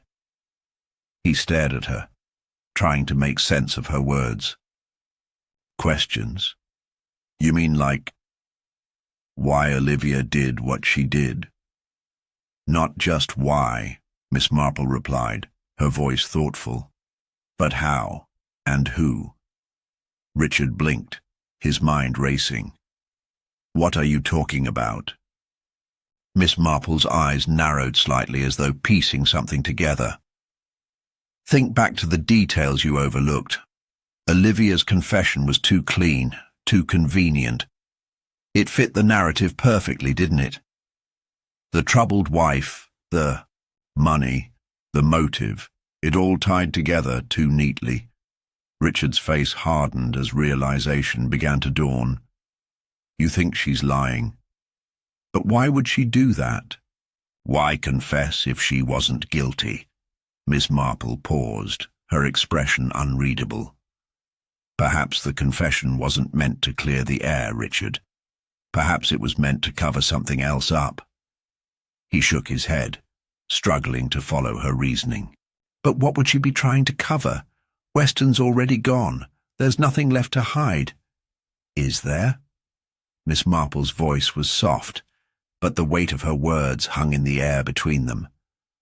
"Olivia may have played her part in the scheme. Yes, but she didn't work alone. She was only one piece of a much larger puzzle." Richard took a step back, his mind turning over her words. The pieces were there, but they didn't fit quite right. "You're saying there's someone else? Someone we haven't accounted for?" Miss Marple's eyes met his, her gaze unyielding. "There's always someone else, Richard.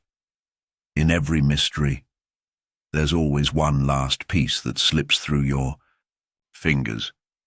And I have a feeling we've just touched the surface of something far darker than we realize." The evening air seemed to thicken around them, as though the world itself was holding its breath. Richard's mind raced, the threads of the investigation tugging at him from every angle. But the more he thought about it, the more the truth became elusive, slipping through his fingers like smoke. "Do you think we'll ever find out who it is?" he asked quietly, his voice tinged with both hope and dread. Miss Marple gave him a faint, enigmatic smile. "Perhaps, or perhaps, as often happens, the answer will remain hidden just out of reach. But one thing I know for certain, Richard. A mystery never truly ends. There's always another twist, another secret waiting to be uncovered." As she spoke, the last rays of the sun dipped below the horizon, leaving the garden bathed in shadows. The wind rustled the leaves, and for a brief moment the world seemed to hold its breath. The silence between them stretched on, thick with anticipation, as though something unseen was waiting just beyond the veil. Richard stood still, feeling the weight of her words settle over him. His eyes lingered on the darkening horizon where the world seemed to blur into uncertainty. The case, for all its resolution, had left a question in its wake, a question that refused to be answered. Miss Marple turned toward the house, her figure slowly fading into the dusk. Richard hesitated, then followed her, his thoughts still spinning with unanswered questions. The mystery, it seemed, was far from over, and as he stepped inside, the door closing softly behind him, he couldn't shake the feeling that the shadows were closing in, holding secrets yet to be revealed.